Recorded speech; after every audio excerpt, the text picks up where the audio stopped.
What is up, team? Welcome to the Huddle, your weekly playbook helping you gain forward progress in your career. Simply put, we're here to help you guys win.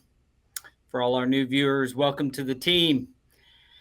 Want to give a quick shout out to Shag Tools as a sponsor for today's video. Don't forget to go to our socials, check us out, give us a like, a subscribe. We always appreciate that. Also, remember to give us any topics or tools you need to work through or have us get an expert on for. Today's topic, tech talk.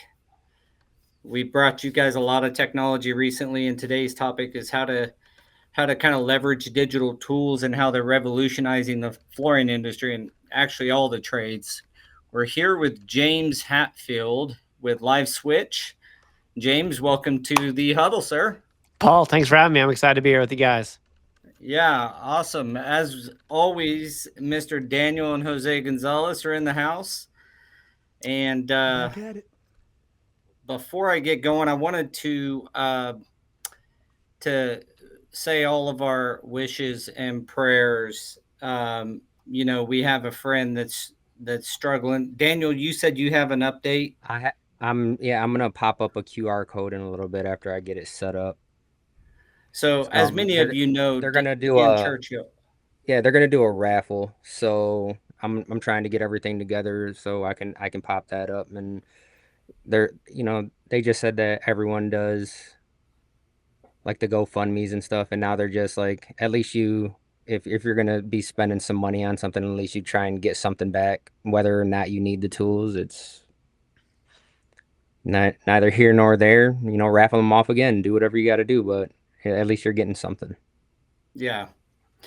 Well, as many of you know, Dan Churchill, a great friend of the industry and CFI and of the Huddle, has suffered some medical issues. I believe they were strokes, if I'm thinking correctly, and just want to take a quick second and keep Dan in your thoughts. And it's a really, really tough situation him and his wife are going through.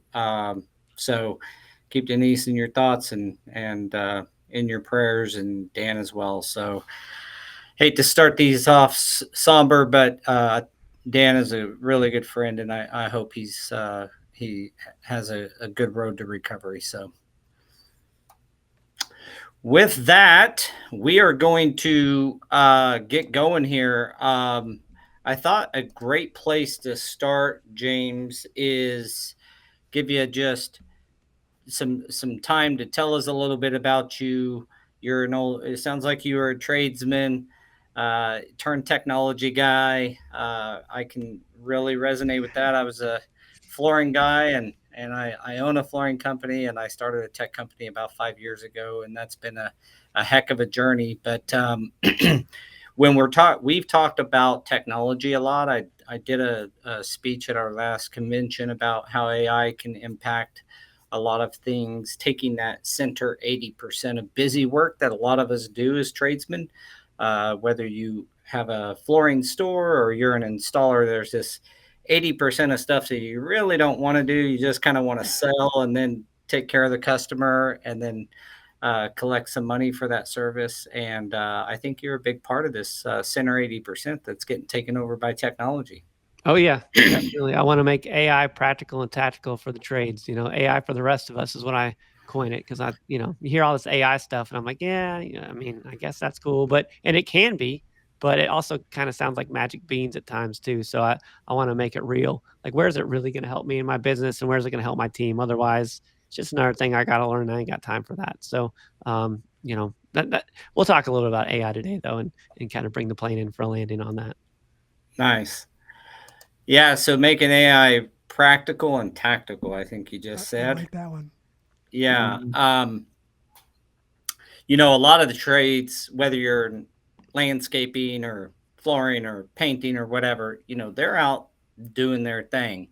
And that's going to be around for quite a while. We're not going to have robots running around doing the hardest work. The idea, our stance here on the Huddle is that the idea that it's going to come start taking over the trades is possible, but it's many decades away. There's a lot of other jobs that are getting eaten up. I think we can see that in our most recent jobs report. Our GDP's up and our job report's down. Not only that's the first time that's happened, and that is happening as a result of a lot of these. I would say lower skilled data entry kind of jobs, although important, are getting eaten up by that kind of thing. And so you ain't got to worry about it if you're a really good skilled tradesman. So, like we always say on the huddle, go get trained and do great work and be professional, and you're gonna be around a long time earning money. So, James, tell us a little bit about your background, kind of a little bit about James and how you got into all of this, so people can get to know you a little bit. Yeah, so I come from a blue collar background. My father built the house we lived in. He taught me how to work on the car, work on the house. Grandfather was the same. Never even graduated high school. His father died young, so he had to go get a job. He was the oldest of six.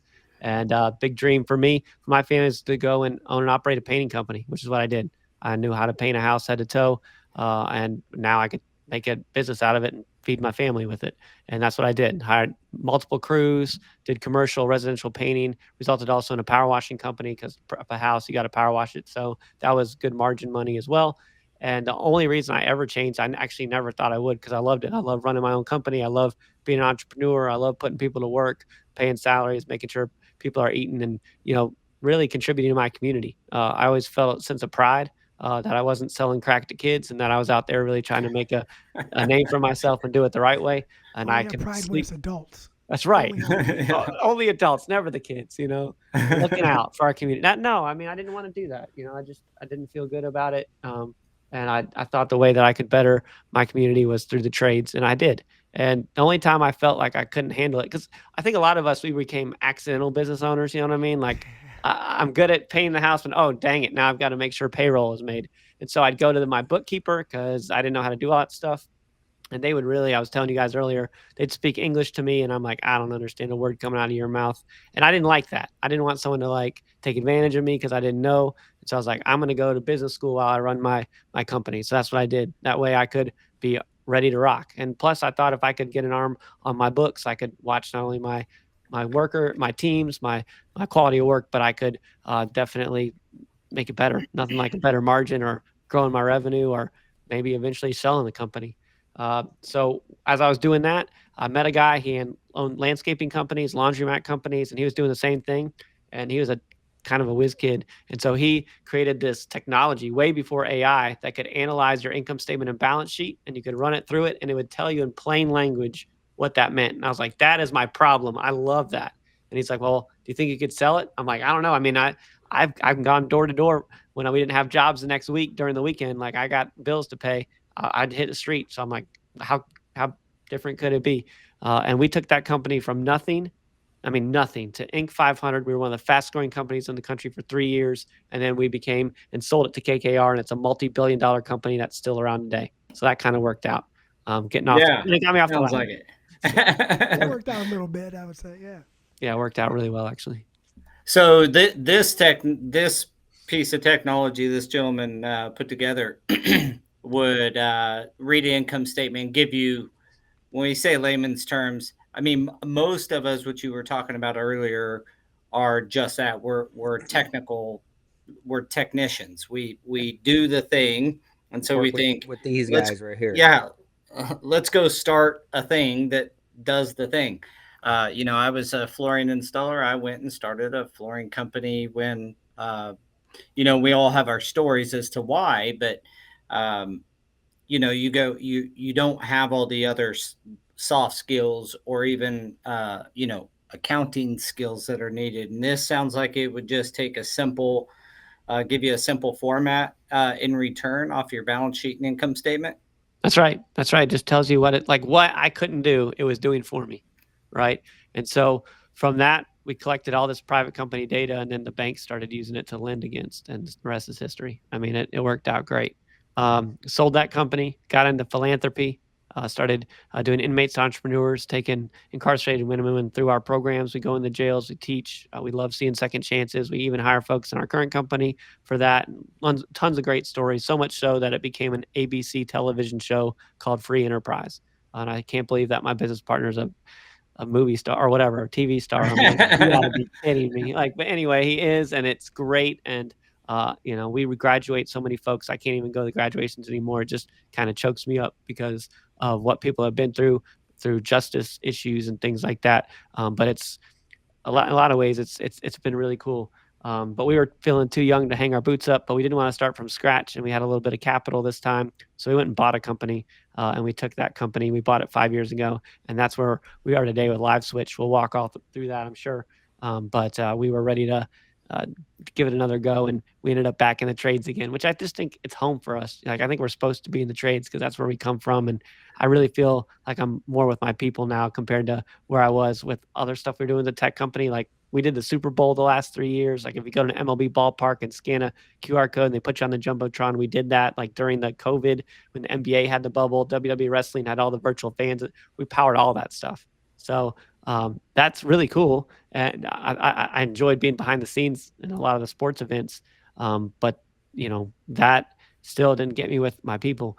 The only reason I got back is because we were reinventing the 911 phone call with the chief of police in Washington, D.C., just having to figure out a way to tap into people's cameras when someone's compromised, to be able to stream, since everyone's got 3 cameras in their pocket now, stream that to the police car, fire truck, emergency medical, so those teams can see what they're driving into. It's called situational awareness. It was like, well, who else could use this stuff? Lo and behold, back in the trades. And, we'll talk all through that, but we just followed the bouncing ball. But sometimes I think, you're just where you're supposed to be. Yeah, that's kind of funny because we talk about it in our industry all the time, that once you get like sucked in, you might venture away a little bit and then you're right back in it. It's that way in the trades in general. We have a running joke in the flooring industry. We're one of the, we're a very, I would say, a good sized industry that's not very well known. We talk to people all the time who are like, yeah, I never even thought, well, the materials only in our industry is $26 billion. And then, you got another 28 billion in labor value that's attached to that. And then the ancillary items that are purchased because of it. And so you're well over a $50+ billion industry. And in that, it's a really tight knit community, though. It's really kind of nuts. I found that in the other trades as well. Is that your experience when you were doing painting and such? Oh yeah. I mean, everyone knew who we were watching, who we wanted to be like when our business grew up a little bit. Right. And we wanted to try to save a bunch of errors. I remember when paint sprayers first came out. I mean, we were rolling hand brushing homes, and paint sprayers were like the thing. And I was like, oh my goodness. So of course we bought one because I was like, well, if it's going to save me a ton of time and make me margin, let's get it. So we got one, and oh my goodness, the first 5 houses were a disaster. You know what I mean? We're spraying roofs, we're like painting the wrong color. I'm like, oh my gosh, I mean, it was so bad. I mean, you want to make mistakes, we did, but that's the way with any new technology. In that case, it was paint sprayers. You play with it a little bit, then you get it down, then you implement it in the workflow, and all of a sudden you're like, I can't live my life without this thing. Like, I could never go back to rollers and hand brushers now. Just give me a shield and a sprayer, and it's off to the races. Oh man, now they got backpack power washers. Yeah. I'm like, and soft washing. I'm like, I wish I had all that back when I was running it. I mean, woof. But times change, and I still remember doing carbon copies for my bids, where you had to go through the white, pink, and yellow sheets to go into press hard. Yeah. I mean, my goodness. I mean, I've got, but all that stuff really taught me everything I needed to know in every business that I've ever run, or every nonprofit that I've ever run, or any board that I'm sitting on now.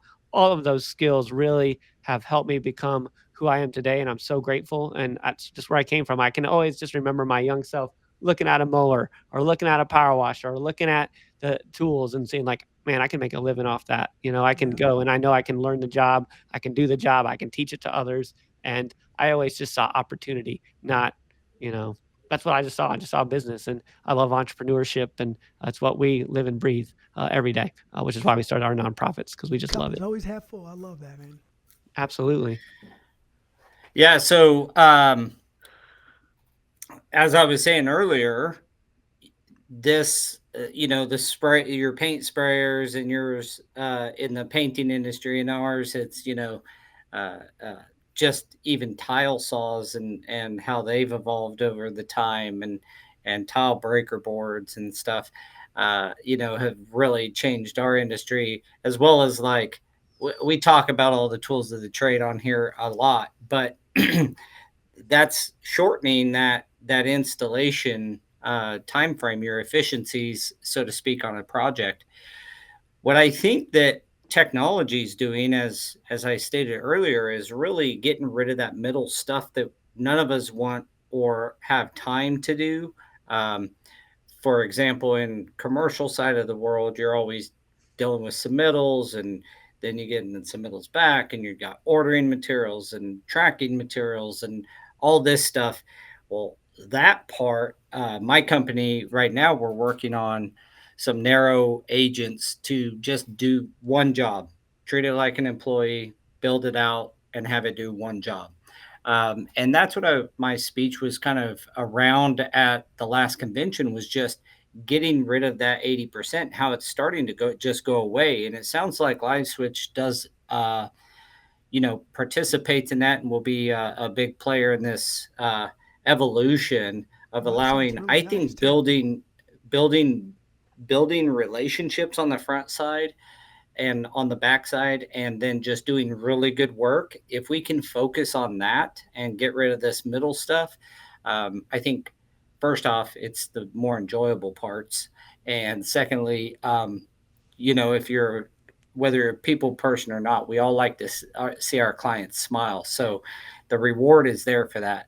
So tell us a bit how you could see Live Switch, um, you know, working on that center part, that 80% of stuff that, we don't Mhm. necessarily love doing.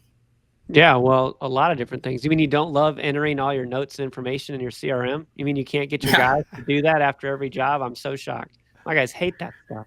You know what I mean? So, any way that we can help our customer or our team member save time and do it in a way that is efficient and effective, then, that's what we're trying to do. So, first thing we wanted to do was speed to lead, race his face. I'll go around and I'll speak on stages, and I will on stage secret shop your business, right? I will go to Google and I will Google flooring near me, whatever state I'm in, and then we'll pull up all the, 766 5-star reviews. I'll whip out my phone and I'll hit speakerphone and hit call. I did this other month in Orlando, and the first one, 766 reviews, went to voicemail after 9 rings. Second one went to an AI agent, and it was terrible because I was like, "Hey, I'm going to pretend that I'm about to have a pool party tomorrow. I got a lot of money, and I'm willing to pay double if they can come and do it now." Right? So I said that, and the AI agent, "Hey, great to hear that. But before I transfer you to a live person, let me take a few bits of information." I said, "I got a lot of money. You don't need any more than that, and I'll pay double." "Oh, well, thanks again for." It was terrible. Yeah. So much so, the next person on stage the next day, it's like, "Hey, did you hear about the guy secret shopping those businesses yesterday?" And the one guy in the crowd was like, "Oh yeah," and the guy he called sitting right here who didn't pick up the phone. And the whole area is like, "Oh!" And of course, this guy is like 6'5" and built like a tank, and he comes and finds me after, and I'm like, "Okay, so this is how I die. I didn't draw that my way. This guy's gonna kill me." But he came over with his marketing guy who was also like built like a tank, and the business owner was like, "Did you call me at 1 o'clock yesterday?" I'm like, "Oh yeah, absolutely." And the marketing guy's making all these excuses. And the guy's like, "No, we just didn't pick up the phone." So one, for everyone listening, I'm sure we all pick up the phone, right? And if you don't, cold call and see, secret shop. Let's make sure when that quote comes in, how fast are you getting to it? When that phone's ringing, how many rings until you pick it up, right? Because that you're on the clock. That is money. Nobody just wakes up in the morning and is like, "Oh, I just want to call, Daniel at the flooring company just to say hello and check the weather." Like Yeah. they're calling Daniel because they want work done, and they want to know how much is it and can you do it? And they've got questions, right? Like, They're not calling just to shoot the breeze. Daniel when gets that a lot of calls about his extended warranty on his vehicle. I do. Well, up until this recent update on Yeah. iOS, and then it just blocks everything. I don't get any calls anymore. So you'll probably call me and it'll go to voicemail. So I'll be that guy in the front row that didn't answer the phone. That's right. That's right. But don't worry, there's solutions out there for that. And you will be able to answer the phone and take every warranty person and say, hey, no, thanks. But then when the real call comes in with the real money, now what we're going to be able to do is instead of saying, hey, I can be out there to give you your free estimate, which is not free for me as a contractor. I've got to pay. The most expensive thing I do is that actually I got to pay someone hourly in one of my vehicles, burning up my gas, going across town, and I'm not even guaranteed to work.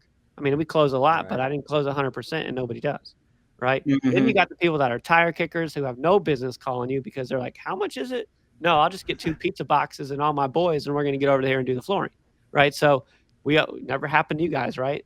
Yeah. You want to take advantage of expert advice. Okay.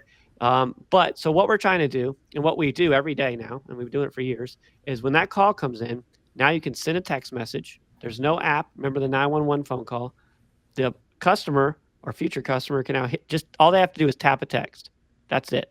There's no app. There's no nonsense. If you can tap a text, we're good.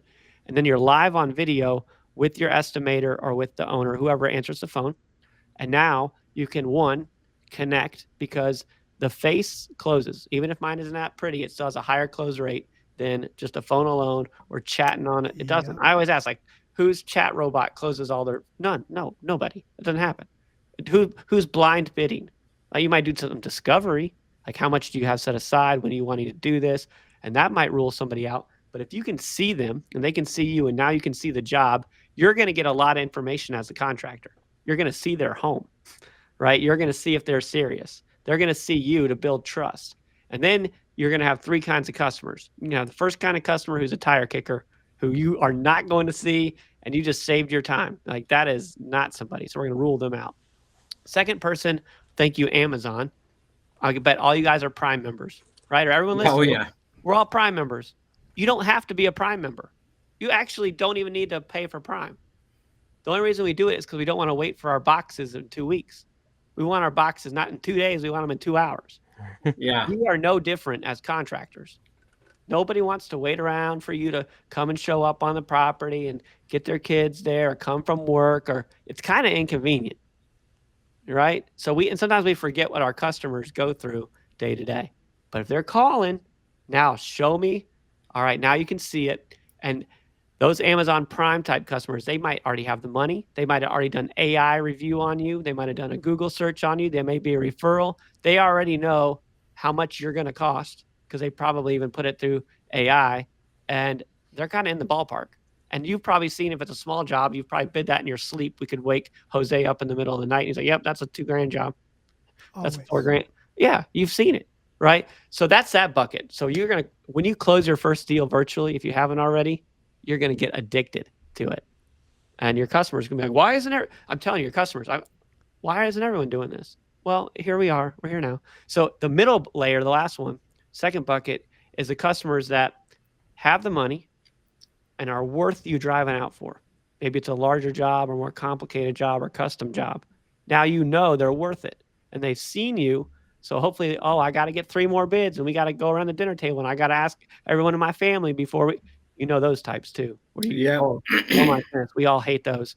But I mean, I'm just preaching to the choir here. But that's what we're trying to do. Get your face, see the job. And that's role number 1. And that's just the first part of what we're doing. We're going to talk about operations, marketing next, recurring revenue, all those great things to modernize your business. And of course, AI. Because after that video is done, you can laser guide people around. You can share your screen and walk them through a bid. And you can take that entire recorded video and push it through AI and say, hey, this is a salesperson. Tell me what I did well. Tell me what I can do better. Tell me how to upsell more. And it'll give you a whole report. And AI doesn't have emotions.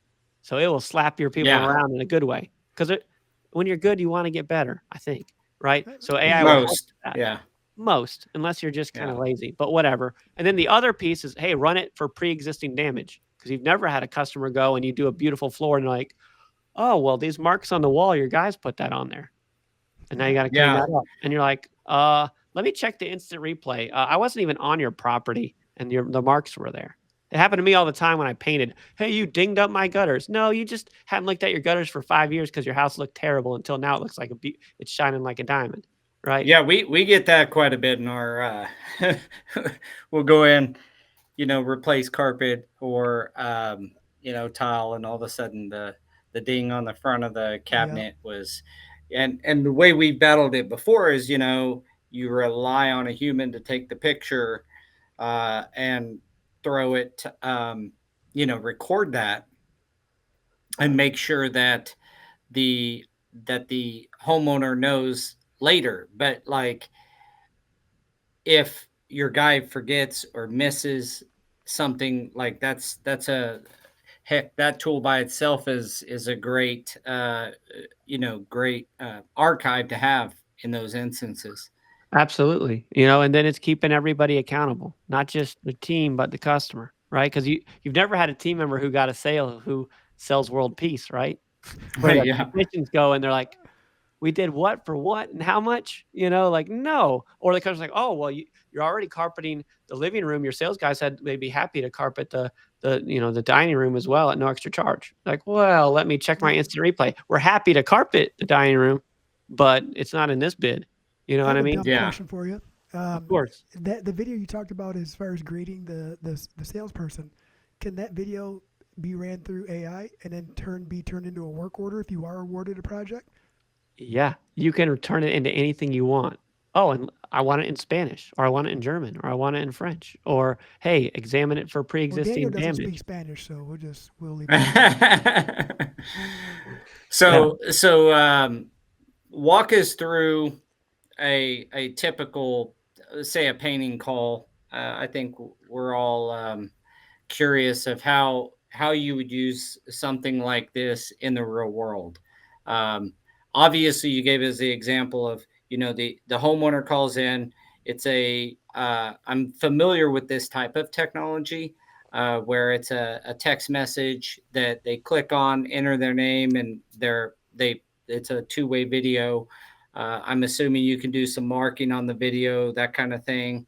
But then as they're walking you through the project, you start to, does it do measuring because there's like the LiDAR from Apple, where, you can just scan a room, and it takes other known things, chairs and table heights and counter heights and such, and scales the video and turns it into takeoff for the project. Is there that kind of thing? Tell us a little bit more. Yep. So we want to crawl, walk, and then run, right? Like if you try to eat the whole elephant at once, it ain't happening, right? And this is not just for your team, but it's for your customers, right? Customers are now getting more adapt to being like, oh, we can do this virtually now, right? Which is why they say, why isn't everybody doing this? Because there's an adoption piece of this. So the first thing we're trying to do is to take the phone from my ear and put it to my face, right? 3 feet from the ear to the face, right? You can get that first. And again, this is all encrypted. I mean, this is safe. It's SOC 2 certified, meaning it's safer than the phone call. So when you go to video, phone call is ancient. We still have phone numbers, and it's terrible, right? We'll get rid of that one day. That's from the 1900s, bro. It's terrible. It's the worst part of our phone, and it's because it is ancient technology. So when you switch to video, now it's safer, it's encrypted, and then they can see, you see what they see, and it's all tuned up. This is not a FaceTime call. For the customer, it's the reverse of a FaceTime call, because some of us, like Jose and I, have these things on our face called glasses because I can't see anymore, and they give you these when you get into tech, and they take your lunch money. So it is what it is. And I'm a big nerd. Part of it, yeah. It's just part of it. And so it's flipped for them, because now they're going to turn their camera and they're going to walk around the job site, what's going on. They're going to see you small with a virtual background, so you can look pro. A lot of my guys work out of their trucks. They're working at the job site trying to win the next job. And then the customer's walking around. But for me, as the contractor, I can see you on my screen or my tablet, whatever I'm doing. I can take remote photos. I can laser guide you around, like, go that way, hold still. Let me get a picture of that serial number. Let me get a picture of this and that. Oh, let me share my screen and walk you through this. And all that'll get recorded where you can share it with the spouse. Maybe if they're not there, oh, I got to talk to my spouse before we buy, because that never happens. It happens every time. So I want them to see me as a professional, what I walk them through. Then maybe I need to submit it to insurance if it was a damage claim, right? And then I can tag it for training. Maybe it's best in class. Oh man, that's exactly how we do a training call. So when I hire new people, also you can document your process. If you ever want to sell your business one day, everyone should be reading this book, Making Money is Killing Your Business, because we all work in our businesses, but now we need to learn how to work on our businesses and free ourselves from freedom mapping, right? So you go to that part, and now we're going to document our process. And no longer do we need to be Ernest Hemingway or a great writer. We can now just take a video, talk to it, and have the AI produce our process documentation from these videos, right? So now I've got a recorded video of how we do things. So not just sales, but operations. Got a recorded video of my of everything we're doing in our business. I've got a documentation, written and video. And so if I ever need to go sell my business, that's going to increase your exit. If you ever want to exit, you need to document all your process. I know at the PA, Yeah, it's a huge part. Absolutely. Huge part of a service business is, why are you successful? They're looking at you to purchase because you're successful. But if you don't have your processes documented, and there's a lot of companies that have, really Trainual and a lot of LMS learning management systems out there that have really kind of niched into that market of like process documentation. We talk about that a lot, even at the very beginning level of doing it in Google Sheets, something that's free and that everybody can get to in your organization, and process documenting and putting live video in there even. So that's great that you're skipping. What I see with technology, what's really cool is that just a couple of years ago, what seemed like a shortened process, you just can't imagine what another 10 years does, or 5 years, 2 years. It just shortens the process even faster. Having a video turn into your processes and your policies and procedures for doing your business, and you don't have to physically document that anymore. Just getting someone to do it. Yeah, I bet it is. Man. It's all about it. It's really all about having the right tools. And speaking of the right tools, I want to get to our sponsor for the day and do a quick video for Shag Tools. Shag Tools is our, your number one place to go for all the professional tools in the flooring industry. Make sure to go visit them at shagtools.com and show them some love. Don't forget Huddle 10 is your promo code to get 10% off of that. And we'll show you a quick video here from Shag Tools.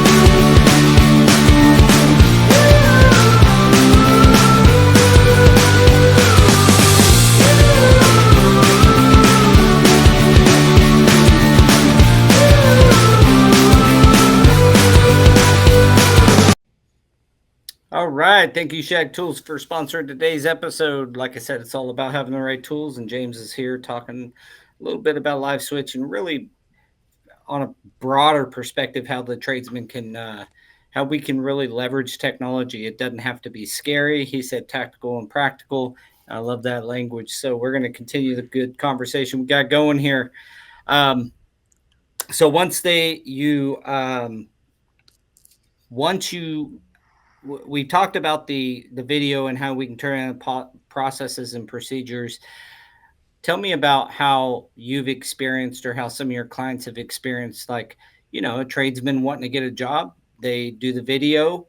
They're able to maybe bid that job elsewhere, but you did break it down into a few distinct categories. You can tell with your tire kickers, like how, and save money. We know the old saying, a penny saved is better than a penny earned. And it's because there's no cost associated with saving money. So if you can get rid of those tire kickers and get your quick estimates out, and then also pre-qualify the nicer, larger, maybe custom type jobs. What's the next process on something like that, like a larger, nicer kind of project? You just did this. What's the experience for the customer and the user? Yeah, so for the larger custom jobs, first thing you're going to do is when they're calling you, now you're going to video connect with them, right? Because now they're getting ready to spend 5 figures, right? Or more. Okay. Mm-hmm. And so they're going to connect with your sales team or you, the owner, whoever's picking up the phone. Now you're starting to see them. You're presenting yourself as a bit tech forward, right? They don't expect that from trades companies. And now, wow, look at this guy. And here we're going through it. And then you're doing your discovery. You're seeing, okay, that house is the house I want. Yeah. Then you're scheduling that time where you're going to come out. So then when you get out on property, you're going to take your phone out and we're going to start video documenting everything. And I want you to start envisioning yourself as Iron Man with Jarvis, right? There, like you said, the trades AI is not taking Iron Man out of there, right? But you're going to have your co-pilot. So as you're walking around the site, you're going to start talking to it. All right, we're going to do that here. We're doing this here. Here's the dimensions. Here's the sizing. You're talking about measurements. You're going to take your measurement tool and you're just going to talk to the video while you're walking around, looking to document the job, looking for pre-existing damage, everything. And then you're going to have a one-click AI report that is going to come through and, hey, document our entire job. We got it even down to where you can pick the Home Depot that you shop at or the Lowe's, and it'll go. I have a guy in Canada. He's an electrician, and it had a link to every single thing he had to pick up at Home Depot with the cost in Canadian that he could build right into the. It's mind blowing. It's so mind blowing, guys. Like I literally had my wife saw our HVAC unit was full of water in the water pan and dripping everywhere, and the guy's starting to come down. She called a technician. I'm like, hey, before you walk in there, I'm going to send you a text, and I want you to act like an ignorant customer and walk in there and just tell me what you see.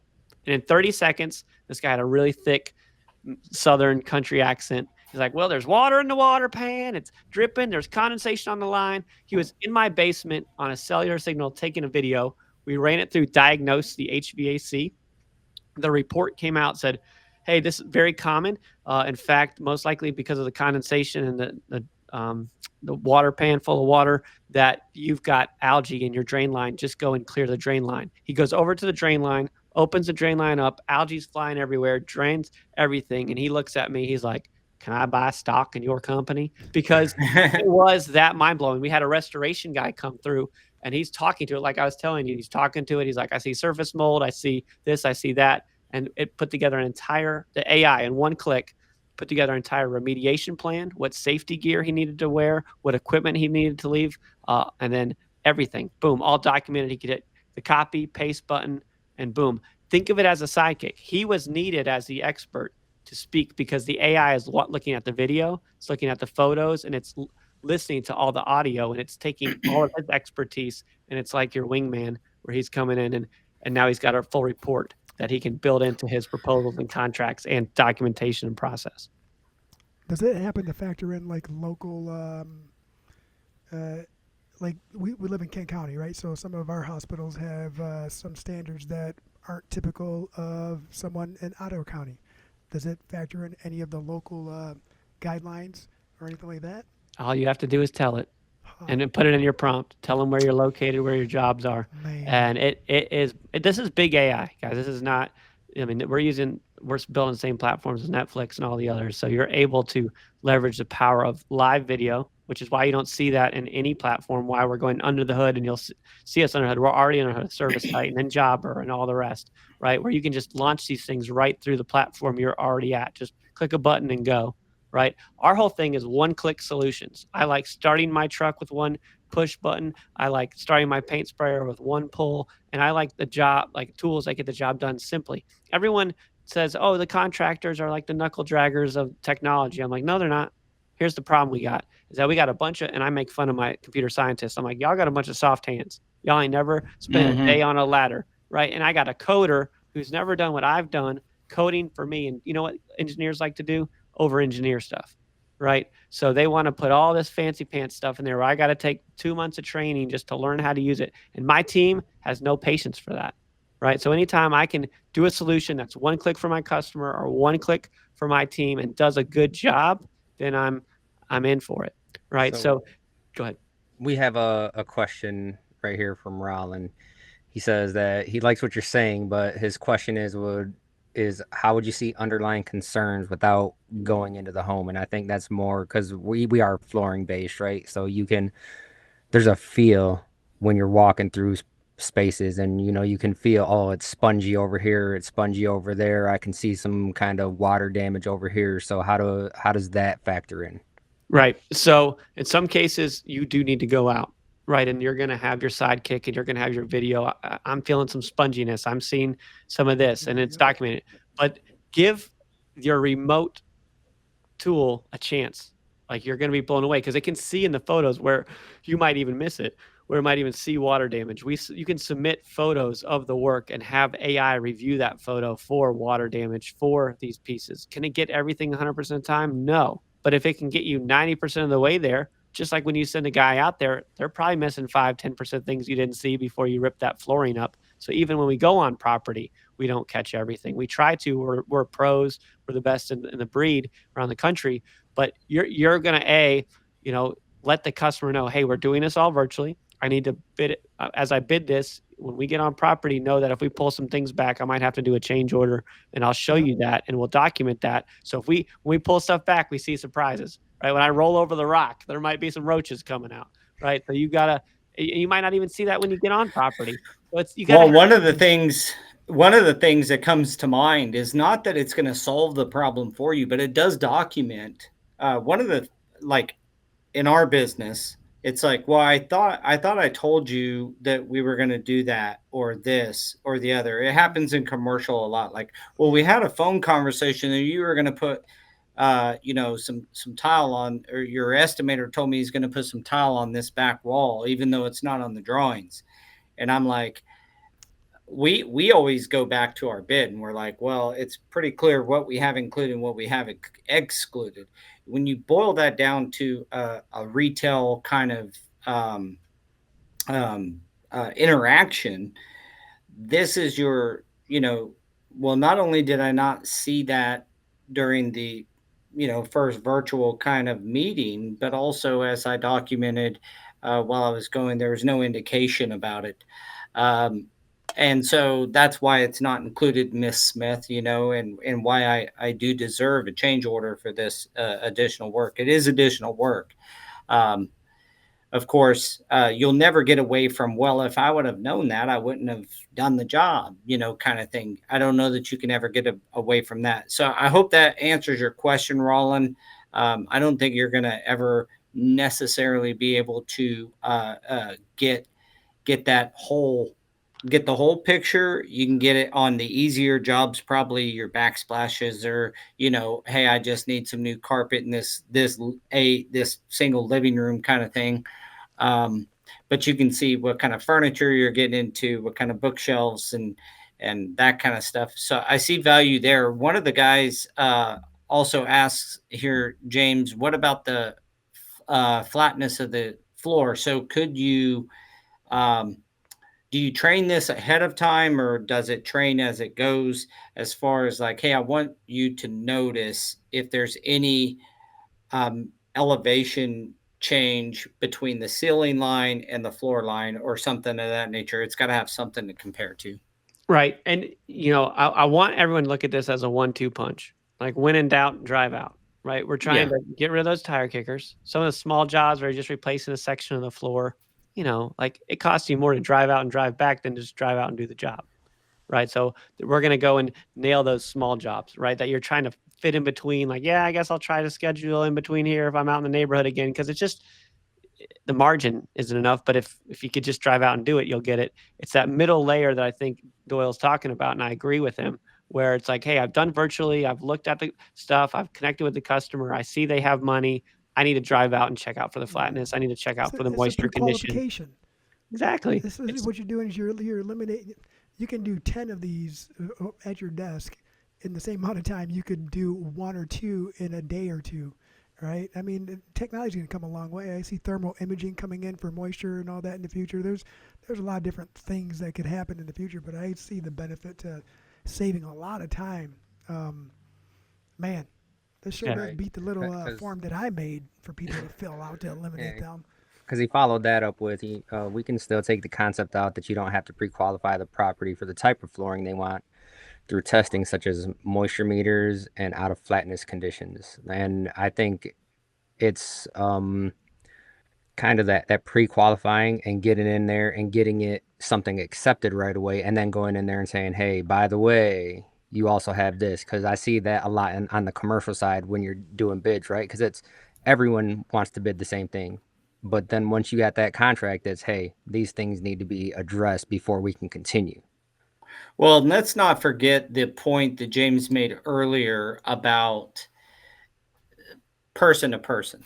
The fact is you are starting to build trust immediately as you're going out there. I love video. That's we're not sponsored by LiveSwitch or anything, guys. We're just having James on talking about technology. But anytime you have video and you can put face to face, it's just like a picture. If you get a picture of your completed work, that speaks highly. If you can get the homeowner going like this in the same picture, and then you post it to Facebook, look at the difference that will bring you in interaction and in people's desire to get more of your content. Their need for, we love the human face as humans, and so you build that trust up front.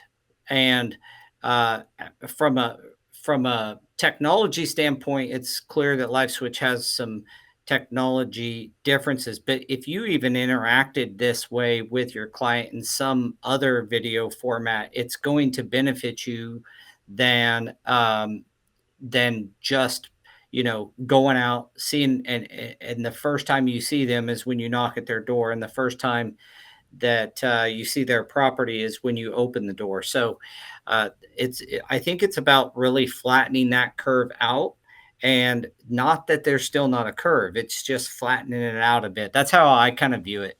Yeah, I think what we're trying to get customers to not do is go down to the next Google listing, right? If I'm top of the Google list, or if I'm a referral, right, from someone else, they know me. When they call me, I don't want them going down that list. So when I video connect with them, I build that trust. I find out, hey, I'm driving out. I got to check flatness. I got to check moisture. Great.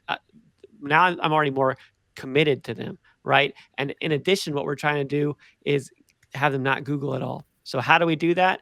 QR codes. Recurring revenue is the liquid gold of any tradesperson's business. So what our trades folks are doing is now taking QR codes, and when they're actually on property doing a job, they'll say, hey, I'm going to hang a QR code up here, wherever you're going to put it on the house. There's so many different places. Do you ever need future flooring done, or if you have an issue with the work we've done, just there's my name, there's my phone number. But now you can scan a QR code and take a video of the work at any time.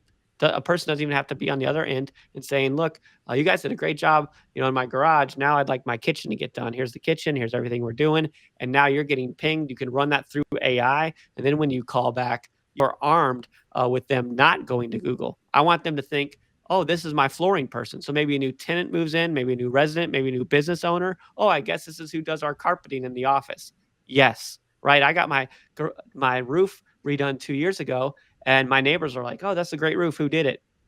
I forgot. I'm just getting old, I guess. But they didn't leave any leave behinds. Or if you want to proactively get ahead of people, and that's really, it's a race to claim property, is to send out mailers, things with magnets, things people can put up. If you ever have flooring needs, call us or scan this QR code, take a video. And we have all industries that are doing this. I've got Serve Pros that are doing this. I've got College Junk Selling Junk, One Tom Plumbers, all of these different franchises that are already doing this kind of canvassing to get into those properties and paste QR codes around it to be the Amazon Prime of whatever your trade is.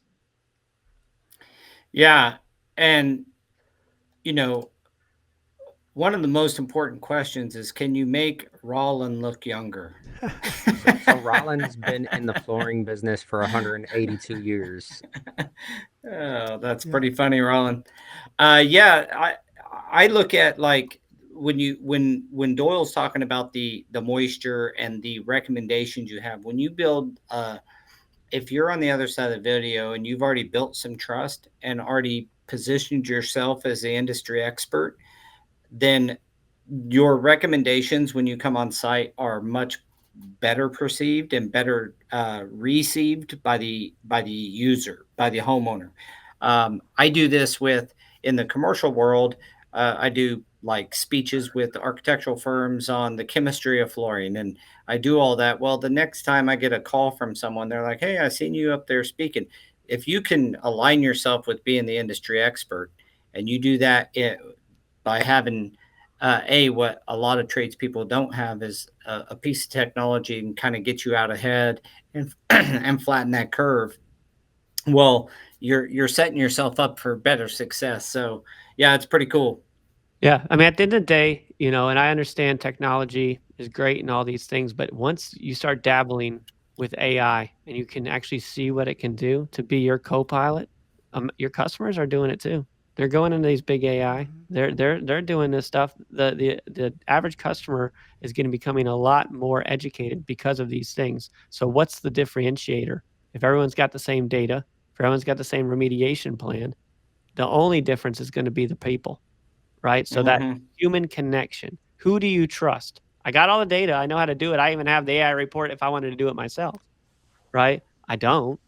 Right? So now who am I going to hire? Right? It's going to be, do you have the credentials? Do you know what you're talking about? Does this AI report that either you generated or I generated as a homeowner make sense? And what I'm saying, to your point, Paul, is like, hey, this person speaks the lingo. This person has the reviews. This person has the referral. Now they have earned the business, right? Even if I might be more expensive, right? Because Yeah. we buy trust. That's what a lot of this comes down to as a homeowner. We're buying Not trust. more expensive. You just offer more value. Exactly. And Yeah. more expertise, right? Yeah. And so, but these pieces of technology are here to help speed things up for you. Make sure you've got, an audit, because sometimes we do miss stuff. Even as pros, I've messed up plenty of times in my business as a pro. It just stuff happens. Like literally, we had our paint sprayers out. We painted a whole house. It just happened to be a cloudy day. I go to do the final walk around, and it happens to be a sunny day, and we're looking at the house, and it's like, man, your house is shining like a diamond. What is going on? Sherwin-Williams, or my painting company, probably shouldn't have said it, put it they shot glossy into my flat. I didn't see it. My guys didn't see it. It wasn't on the label. We just stuck, the paint into the sprayer, and we went to town because we're fast, right? Stuff happens, right? So Yeah. it's this kind of things that come up where we miss the moisture meter, miss the level, miss all the stuff. But we need that audit. We need that additional eyeballs or additional tech to wrap around the good work that we're already doing. Yeah, that's pretty awesome. I agree that the more that you could have, well, you do if you did have a human next to you, you'd be like, hey, did you remember seeing X, Y, and Z? You do it anyway. So having something that kind of records and documents for you as you're on site, that's another key aspect to all of this. What we're trying to say, guys, is embrace technology. It's here. Uh, if you frequent the huddle, you know that we. Consistently tell you to embrace, because you're either going to embrace it or be left behind. It's not stopping. That is 100% Nope. clear. You take something like this and you leverage that and your VTI, and you show by documented data that you are a professional, that you're expert level or your master level, or even if you're proficient level, and then you have something where you are also building trust face to face, and then you have the credentials to prove it. I mean, you're going to land most of the work that you go up against a guy that is just trying to jump in his truck, go out, take a quick measurement, and give a cheap bid.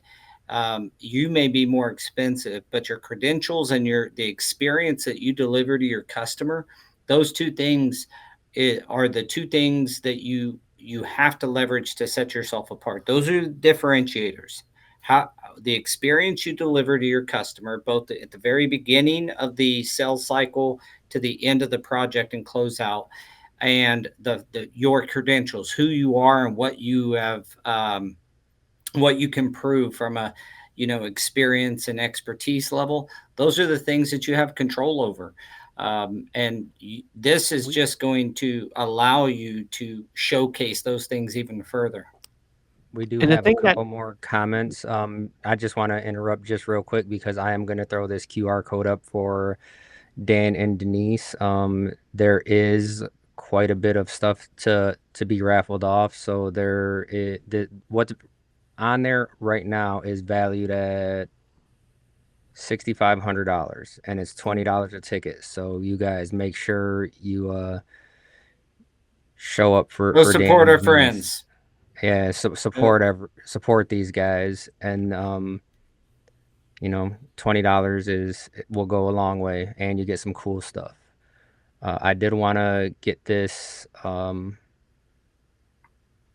comment right here too, because I think you touched on this earlier. Because he says it's technology is great, but they need to be trained, and that's what you touched on earlier, is that you want to make it easy, one touch. Here it is, boom, and then it gives you that output, right?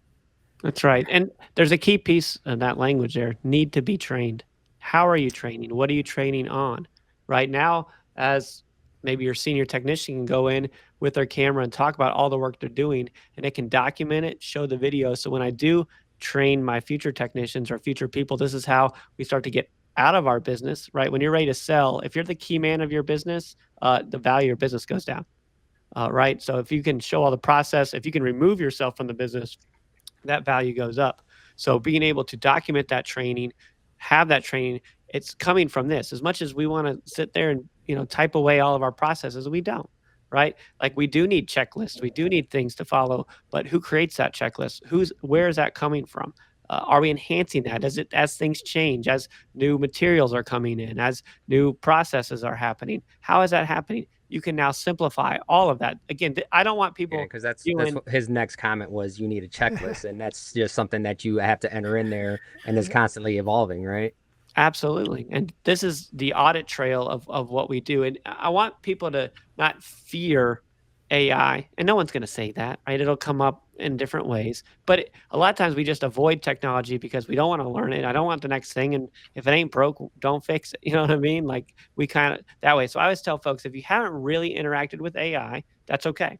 Most people are just starting to figure out what the heck it does anyways, right? Go to a Chat GPT or a Gemini or a Grok. Pick your favorite flavor and play with it. Like when I got the new paint sprayers, my team, we played with it first. We played with the new tools when they came out, and they're always coming out. And they're fun. So go and play with it. But then what happens is you play with it, then you see where it fits in your workflows and your business process, then you implement it, and then you can't live without it, right? At one point in time, these phones didn't exist, right? And remember when people were like, I don't want that Steve Jobs thing that came out. Now they issue these things when you're born, right? So Yeah. that's the natural Basically. way of technology. Where did AOL go? Where did the CDs go? Where did DVDs? Where did all this stuff go? But we learn, we implement, and the good stuff stays, and the other stuff gets thrown away with the yesteryear's technology. Well, and then Cool Doyle's story. questions, sorry, Daniel. Doyle's questions too. Like, all you're doing is help solving the issues before they even come up, right? Like these are all the things that they're going to fix through AI, and pretty soon you can have someone brand new with a standardized checklist go and do this, and then AI is going to fill in the gaps. And guess what? If something gets missed or something gets overlooked, it's going to correct it. It's going to teach, and that new employee, that new person, is going to learn step by step through the process that AI is creating as well. Essentially, they're going to learn faster and get smarter than what it took someone And they're else going to 4 watch years. the video. Don't we all, when Yeah. something breaks, where do we go first? YouTube. Why? Because we're visual, right? And Roland's still using AOL. Sorry to Yeah, that's bend what you. I was gonna say. I said a cool story is I just emailed someone like a couple weeks ago that was still using an AOL email. But hey, we can call those the final adopters. You go from early adopters to final adopters. Someone's got to be the caboose on the train. It's all good. Well, there's certainly a ton of ways that we can leverage remote access, i.e., video learning. I know that this is kind of talking about manufacturers and how their tech departments are using, could involve some of this technology. I think, um, at the end of the day, I would encourage you to, like James said, get, try some stuff out. Would you mind kicking up please support Dan and Denise to QR it, buy a few raffle tickets, and let's support Denise in her support for Dan. But just check out LiveSwitch. They've got go do a demo, see what it's about. Like, go through that process. Don't be scared of this stuff, is what we're trying to get through. And we're going to continue to bring you, kind of things that are going to push you, things that push me.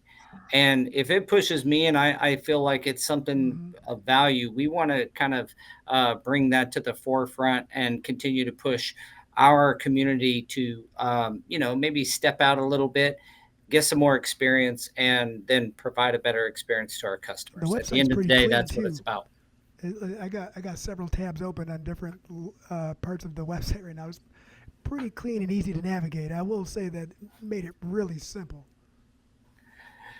Well, I want to. We have creeped up on our quick hour here. I want to That was thank James for coming on, giving us some access and some insight into LiveSwitch, and more importantly, just kind of start to expand our community's mind onto this stuff. We talk a lot about it, but having somebody who's lived through this journey as well and is using a real world application of some of the technology that's out there to you.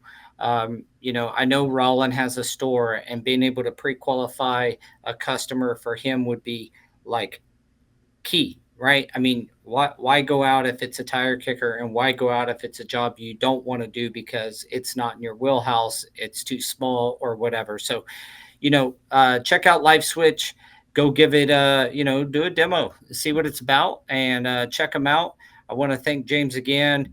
Always thank you, Jose and Daniel, for being on and driving this podcast and helping our community to get better. That's our goal every single week. We'll be here again next Tuesday at 3 p.m. Central and 4 Eastern.